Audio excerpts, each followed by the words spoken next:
How to retire early at 50. Most places of employment will offer a variety of retirement plans you can choose to make use of. Two commonly asked questions are whether a Roth 401 is the same as a Roth IRA retirement account and is either one better than a traditional 401 plan. While there are significant differences, any type of IRA and retirement plan investing is a great idea. For the past 10+ years, the average American actually had a negative savings rate. A Roth IRA and a Roth 401 are two very different savings instruments. Both have the same concept, however. Basically, you make contributions to plan for retirement. There are no tax deductions for these contributions. Yet upon your retirement you can withdraw your contributions and additional earnings tax-free. While it would be wonderful to have a simple answer to these common questions, one type is not necessarily better than the other. It will greatly depend on your personal preferences and circumstances. The right choice for you will depend on your specific situation and expectations. With a traditional 401, the employee will contribute a specified percentage of their salary to a plan that is employer-sponsored.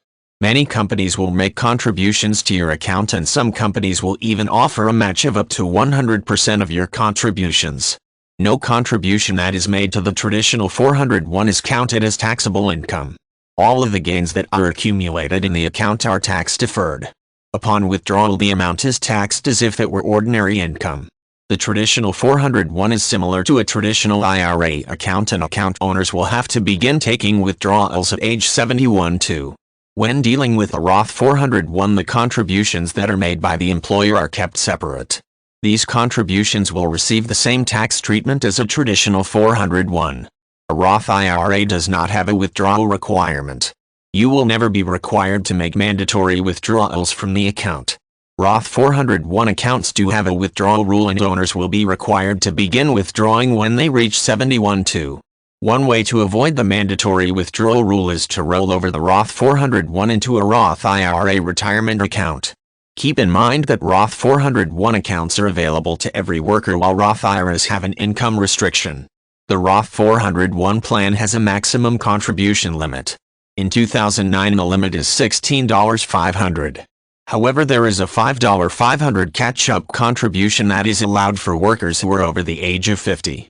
Combined employees can contribute up to $22,000 per year into their account. IRAs have a very significant difference from a 401. With an IRA retirement account, the contribution limits are lower. This is because these accounts are not sponsored by your employer. For 2009, Roth IRA contribution limits are set at $5,000. Employees are allotted an additional $1,000 for catch-up, totaling $6,000 for the year if you are over 50. It is possible to have more than one type of retirement account. If you have an IRA and a 401, you can contribute the maximum amount to both accounts. Now the question remains, what's better, a 401 or a Roth IRA? An analysis conducted by William Urban from Bingham, Osborne and Scarborough indicates that the Roth 401 plan might be the better choice for more people than commonly understood. The popular belief is that a Roth 401 makes more sense, especially if you are planning to be in a higher tax bracket upon retirement. The analysis showed that if your tax bracket falls in retirement years, the accumulation in the Roth might make that the better choice. This is usually the case if employees can afford to contribute the maximum amount allowed. Many times younger workers are in the lower tax brackets. This minimizes the immediate tax benefits of the traditional 401, making the Roth fund a better choice. Some experts think that a Roth on Roids is even more advantageous because it has guaranteed minimum returns and you never lose money like most people did in 2008. Regardless of your decision, going with any tax-advantaged savings account is critical to save for retirement.